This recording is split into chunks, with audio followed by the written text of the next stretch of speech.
Hey everybody, Eric Pate here, back with another video. You saw the title of this video. From that, I'm reviewing a movie that was made back in 2006, 5 years after this accident took place. Now, or or like I've said before on this channel, I don't think of it as an accident. Now, with September 11th being 4 days away, I decided that I was gonna watch 9/11 movie, and I'm planning on it on Saturday as well to watch World Trade Center, which is another September 11th movie. Honestly, I have seen 4 9/11 movies. I have seen no, I think I've seen three. I've seen World Trade Center, which is about the two towers of the World Trade Center, obviously. Um, Extremely Loud and Incredibly Close. Watched parts and pieces of United 93. And then I literally just got done watching it not even 5 minutes ago from the time I'm making this video. I literally just got done watching it not even 5 minutes ago. Flight 93. I've seen parts and pieces of Flight 93 before today, but today I decided I was bored at home, got sent home early because too slow at work, and I've been at work since 8 a.m. 9:30 this morning. So anyway, I decided I accidentally bought it instead of rented. I was just gonna rent it, but I accidentally bought it. But it's okay because I would definitely watch this movie again, especially if I have friends over and they want to watch it with me. I would definitely watch it with them. The only so usually if I do movie reviews of movies I have watched for the first time, what I would usually do is I start off like what was bad about the movie, and then I talk about all the good stuff about the movie. The only bad part of the movie was they did not have the plane, like the plane that was so according to Wikipedia and a few other websites, the plane that was doing Flight 93 on September 11th, 2001 was in a gray United Airlines battleship livery. Now, for reference, I'm going to put a photo at the end of this video so y'all can see what it looks like. I'm actually going to put up the exact plane that was used for United 93, which was a Boeing 757, and it was in the gray battleship livery.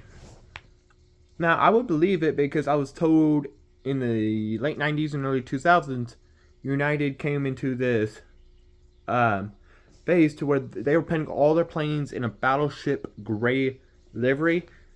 This is the only problem I have with the movie, is that it did not have that for the plane. It just has a basic all gray and blue tail fin for United 93. That's my only problem. Now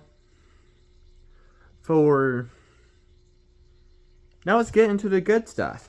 So basically the whole movie is talking about showing, so it starts off like normal. It's showing how a good chunk of the passengers or a good chunk of in the crew was kissing their loved ones goodbye, getting all dressed up, getting ready for their flight over to San Francisco, because that's where the plane was heading. It was heading from EWR, Newark Liberty International Airport, which if we do ever visit that airport, we will visit gate A17. It's definitely on my list.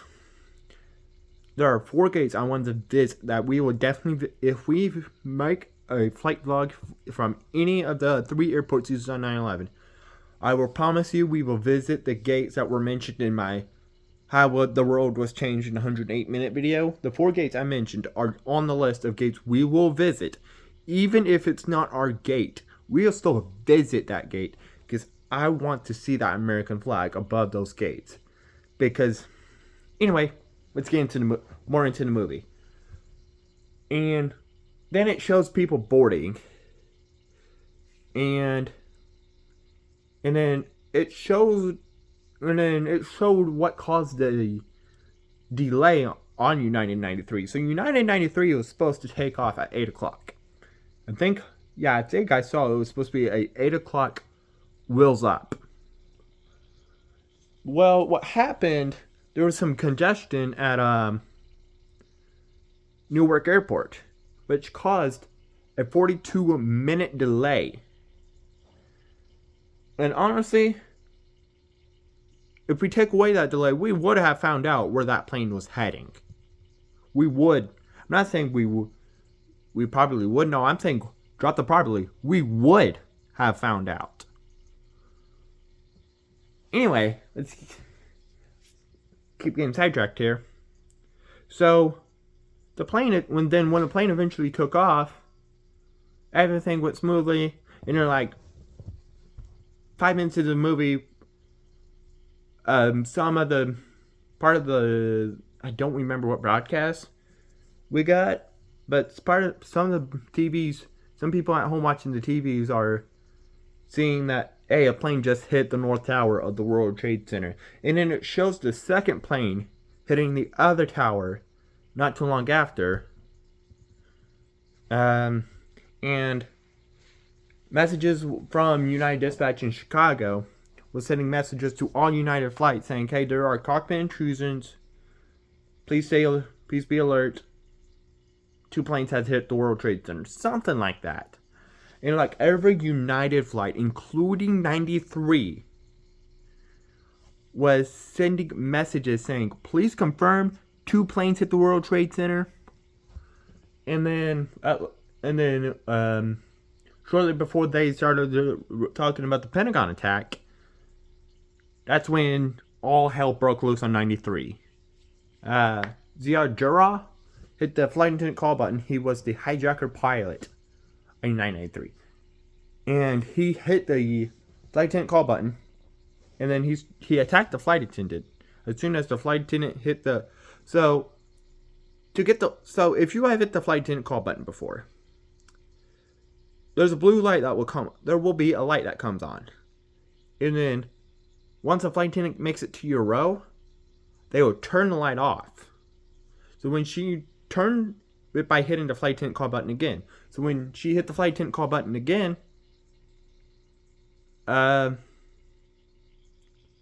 to remember what happened. So when she hit it to turn it off, Jarrah just started attacking. Jarrah and like the other 2 knife hijackers started attacking and whatnot, and they somehow got into the cockpit. They got into the cockpit, and then I'm not sure if they killed the pilots or they just got them into critical condition to where if they didn't get to the hospital soon, they would have died. But anyway, so after he took over the plane, he turned the plane around and turned it back south towards DC. And Flight 93 just kept losing altitude and whatnot because Jarrah found out eventually. So Jarrah made a couple announcements, but a couple of them were accidentally heard by air traffic controllers, which did happen in real life because there are actual air traffic control listenings out there of Ziad Jarrah trying to tell the passengers that this is Captain, we have a bomb on board, we're heading back to the airport. Eventually, he got it right.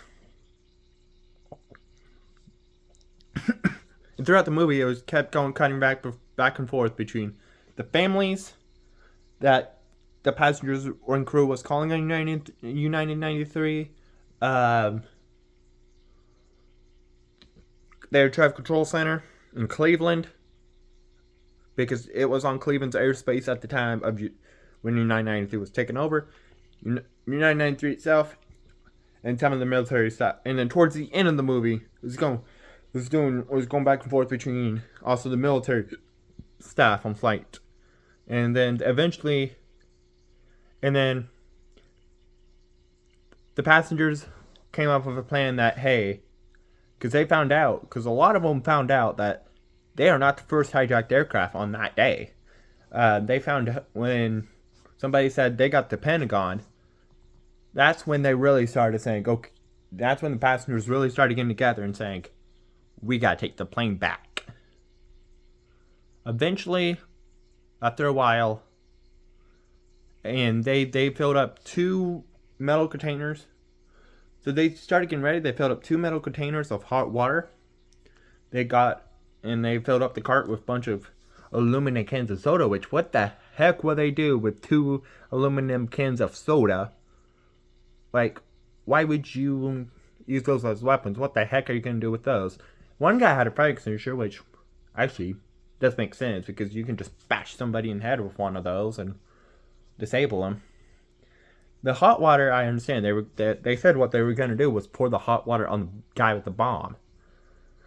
And then they were gonna use the cart as I think it's called a batarang. It's what the SWAT team will use. It's like this big metal bar. I don't have anything to use as reference.